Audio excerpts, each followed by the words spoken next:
భూమిపై కొన్ని పండుగలు కేవలం సంబరాలు కాదు, అవి ఒక జీవన విధానం, ఒక సాంస్కృతిక ప్రవాహం. కాలంతో పాటు మనిషి మారినా, నాగరికత పెరిగినా, కొన్ని వేల సంవత్సరాల క్రితం మన పూర్వీకులు ప్రకృతితో అనుబంధాన్ని ఎలా పెంచుకున్నారో చెప్పే చరిత్ర అవి. మనం మాట్లాడుకునే ఆ పండుగ కేవలం రంగుల రాశి కాదు, పూల సౌందర్యం కాదు, అది ప్రతి స్త్రీ హృదయంలో కొలువైన మాతృశక్తికి నిలువుటత్వం. భూమిని, జలాలను, వృక్షాలను ఆరాధించి ఒక అపురూపమైన వేడుక.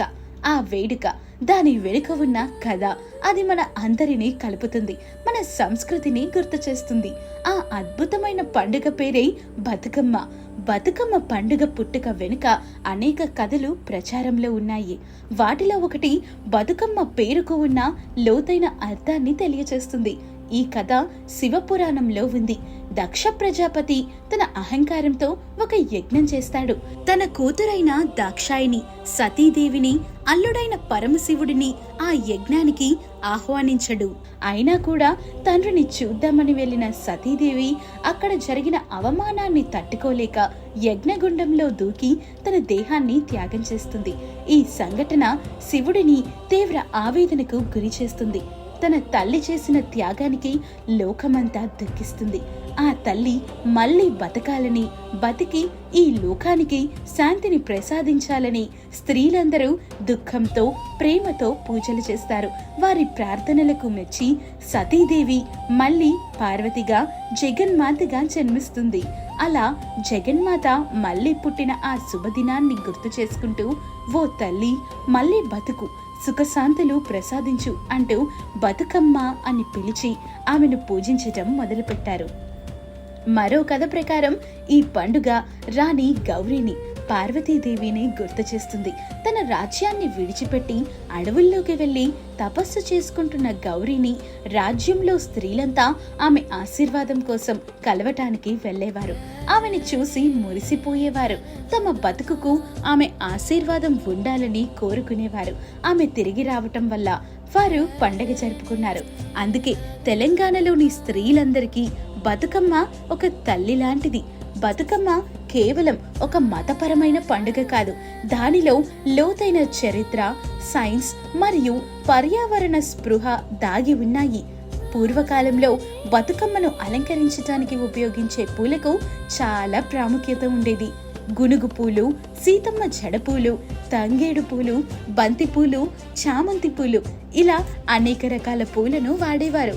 ఈ పూలకు ఔషధ గుణాలు ఉన్నాయి. పూర్వకాలంలో వర్షాకాలం చివరిలో అంటువ్యాధులు వ్యాప్తి చెందేవి. బతుకమ్మను నదులు, చెరువుల్లో నిమజ్జనం చేయటం వల్ల ఈ పూలలోని ఔషధ గుణాలు నీటిలో కలిసి సూక్ష్మ జీవులను నశింపజేసి నీటిని శుద్ధి చేసేవి. అంతేకాకుండా బతుకమ్మకు ఉపయోగించే పూలన్నీ మట్టిలో కలిసిపోయి ఆ మట్టిని మరింత సారవంతం చేసేవి. ఇలా పర్యావరణానికి మేలు చేస్తూనే ఆ తల్లికి పూజ చేసేవారు మన పూర్వీకులు. బతుకమ్మ పండుగ ముఖ్యంగా 9 రోజులు జరుగుతుంది. మొదటి రోజును ఎంగిలి పూల బతుకమ్మ అని, చివరి రోజును సద్దుల బతుకమ్మ అని అంటారు. ఈ 9 రోజులు స్త్రీలందరూ కలిసి పూలతో అందమైన బతుకమ్మను తయారు చేస్తారు. ఇది కేవలం ఒక అలంకరణ కాదు, ఇది ఒక కళాఖండం.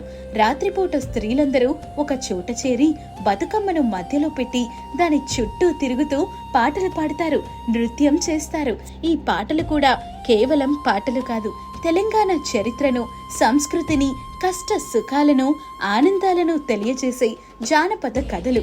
బతుకమ్మ పండుగ నేటికి కొనసాగటానికి కారణం దానిలో ఉన్న ఈ అపరూపమైన శక్తి.